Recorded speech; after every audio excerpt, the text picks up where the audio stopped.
తెలంగాణలో కాంగ్రెస్ అధికారంలోకి వచ్చి ఏడాది కాలం పూర్తయింది. అయితే ఇప్పటి వరకు ఎన్నికల హామీల్లో భాగంగా ఇచ్చినటువంటి 6 గ్యారంటీలను అమలు పరచడంలో పూర్తిగా కాంగ్రెస్ ప్రభుత్వం విఫలమైందనే తెలుస్తుంది. ఇలా ఇచ్చిన హామీలను నెరవేర్చలేకపోవడానికి బీఆర్ఎస్ నాయకులే కారణమని తెలిపారు. వారు పరిపాలించిన ఈ 10 సంవత్సరాల కాలంలో రాష్ట్రాన్ని అప్పుల కుప్పగా మార్చేశారని, రాష్ట్రంలో ప్రతి ఒక్కటిని తాకట్టు పెట్టి అప్పులు తీసుకువచ్చారని రేవంత్ తెలిపారు. వీరు చేసిన అప్పులకు ప్రతి నెల 6,500 కోట్ల రూపాయలు వడ్డీ కడుతున్నామని తెలిపారు. ఈ పాపాల భైరవులు రాష్ట్రాన్ని అమ్మేశారు. Kokapet outer ring road, Hyderabad లో భూములు, హైటెక్ సిటీ ఇలా అన్ని అమ్మేశారు. చివరికి వైన్ షాప్లను కూడా మిగల్చలేదు అంటూ రేవంత్ రెడ్డి కేసీఆర్ పై ఫైర్ అయ్యారు. 10 ఏళ్ల కాలంలో 50,000 ఎకరాలకు మాత్రమే నీళ్లు ఇచ్చారు. వ్యసనాలు, వ్యాపారాలను కూడా బీఆర్ఎస్ కొల్లగొట్టింది.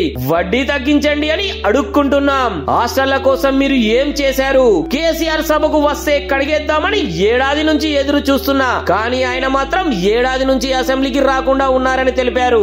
ఈ విధంగా రేవంత్ రెడ్డి 6 గ్యారంటీలను అమలుపరచలేకపోతున్నానంటూ వ్యాఖ్యానించడంతో ఈ వ్యాఖ్యలపై తీవ్ర స్థాయిలో రాష్ట్ర ప్రజలు మండిపడుతున్నారు.